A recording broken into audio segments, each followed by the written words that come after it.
Лани ковид кризата избриша над 1/3 од работните места во текстилството, а трендот продолжи и годинава.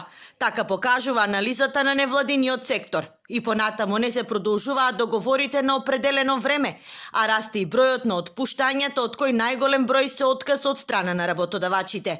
Анализите на невладините покажуваат дека помошта од државата го заштити стандардот и платите, но тоа не го запре намалувањето на невработеноста во оваа индустрија. Многу е корисно во македонски услови, бидејќи може да се вработат текстилни работнички кои имаат, а и немаат искуство толку многу во генерално производство, и плюс многу полесно може да се земат предвид, да се вработат социјалните случаи. Формирање на текстилни задруги е една од формите за спас на работниците, кои не може да дојдат до работа или пак останале без работа.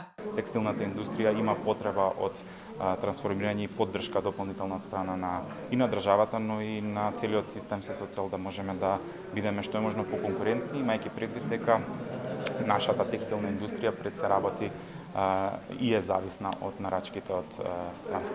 Според последните анализи, за година и половина околу 12.000 работници само од Гласен текстилец побарале правна помош поради нарушување на работничките права, а во државата 7.000 текстилни работници останаа без работа.